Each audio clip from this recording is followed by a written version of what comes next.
Olá amigos, eu sou Gustavo Hermon e recentemente eu fiz um vídeo falando o estoicismo é para idiotas. Depois de analisar a altíssima taxa de likes e o grande número de visualizações, não tinha como. Aquele vídeo foi um enorme sucesso e muito bem recebido, obrigado por isso. No entanto, existe um porém. Todos os comentários que eu recebi naquela bodega eram apenas de pessoas ofendidas de alguma forma com o que eu disse. Por exemplo, esse comentário que diz: "Você está errado." Oh, uau, fui destruído, uau. Por isso, eu gostaria de fazer um vídeo maior e melhor para fundamentar mais o meu ponto, ou ofender ainda mais pessoas, assim eu espero.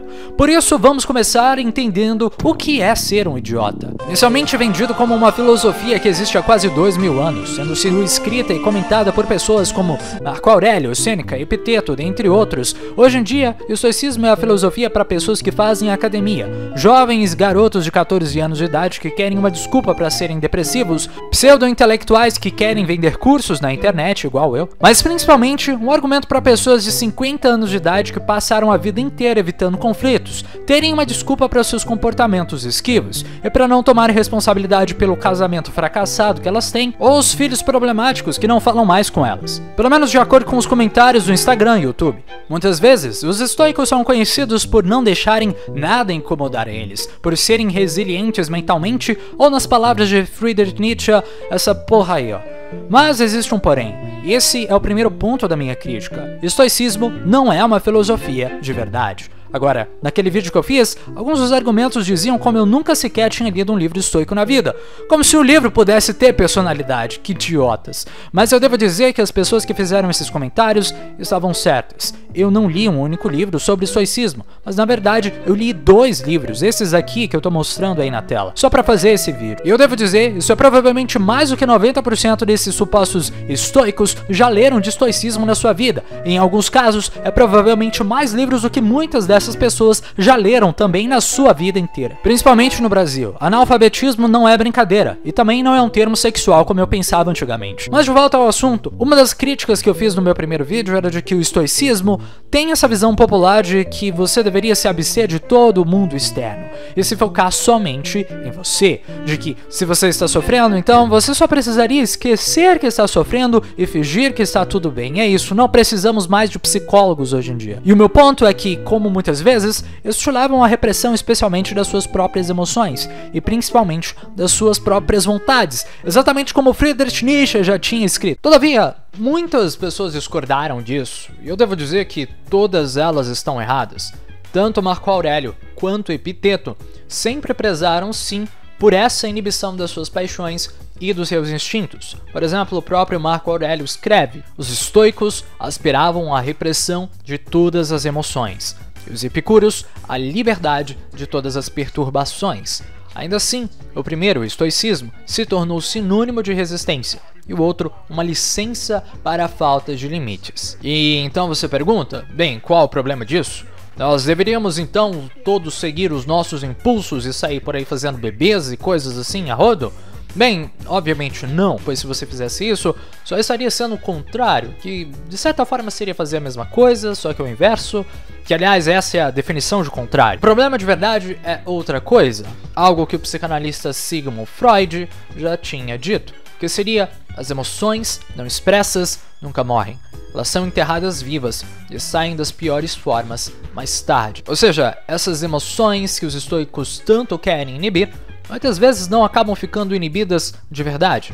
Freud descobriu que muitos casos de histeria, muitas das doenças físicas e assim por diante, eram causadas, na verdade, por questões emocionais, por instintos que nunca eram expressados, que nunca eram colocados para fora, e que, assim como esses estoicos prezam, acabavam ficando só dentro delas.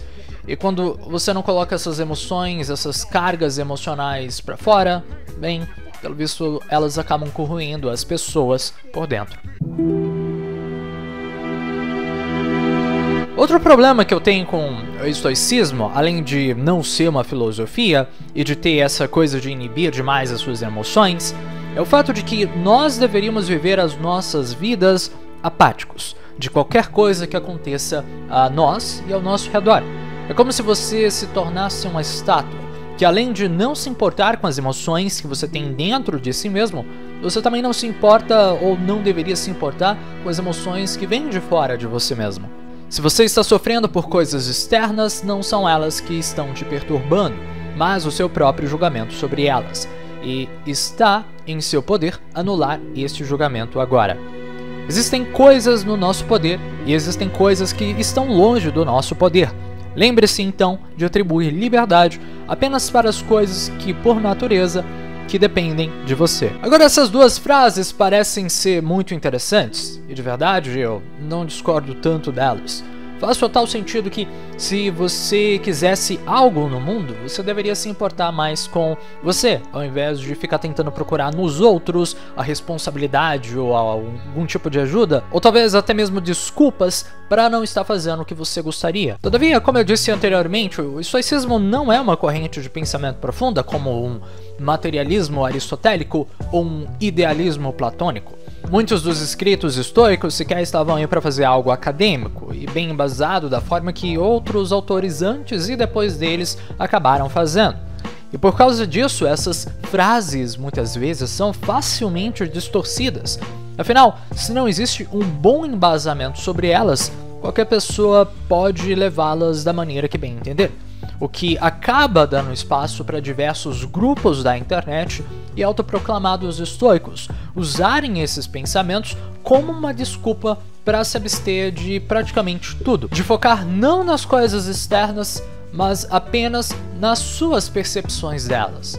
O que isso quer dizer? É mais uma tentativa de apenas ficar julgando do que botar a mão na massa. O que a princípio parece legal.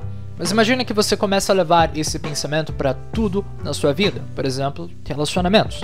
Imagine que você esteja junto de uma pessoa, mas de repente ela começa a ter atitudes que você não gosta. Agora, você pode fazer duas coisas. A primeira é talvez dizer para ela como essas coisas estão te incomodando e tentar resolver esse conflito juntos. Mas uma segunda forma de se ver isso é por simplesmente não tentar resolver nada. Afinal, o problema não é seu, mas é dela. E como você deveria se importar só com a sua interpretação das coisas, você acaba negando a sua capacidade de se envolver com o mundo ao seu redor e também ser capaz de mudar esse mundo ao seu redor.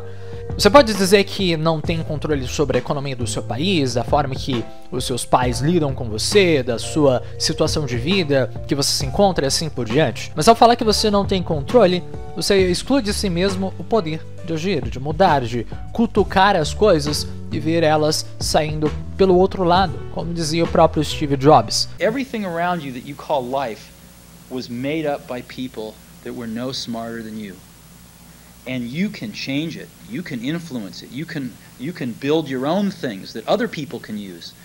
And the minute that you understand that you can poke life and actually something will, if you push in, something will pop out the other side, that you can change it, you can mold it, that's maybe the most important thing, is to shake off this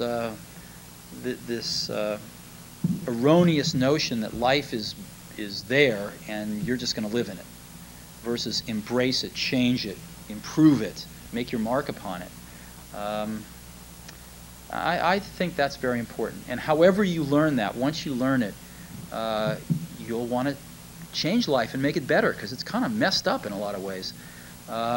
Once you learn that, you'll never be the same again. Mas ao dizer que você não tem controle, a ideia que passa é que não existe poder algum em você, mas apenas nas outras pessoas, apenas no mundo ao seu redor. E a única ação que você pode ter é deixar de lado e deitar e talvez morrer. Pelo que parece, muita gente que gosta de estoicismo acaba gostando exatamente por isso. Não por saber que você tem o poder de mudar as coisas, mas por simplesmente ter uma desculpa para você poder se afastar delas, de não precisar tomar responsabilidades e de não se achar capaz de poder mudar as coisas. Alfred Adler, um psicanalista contemporâneo de Freud, chamava isso de vida mentirosa.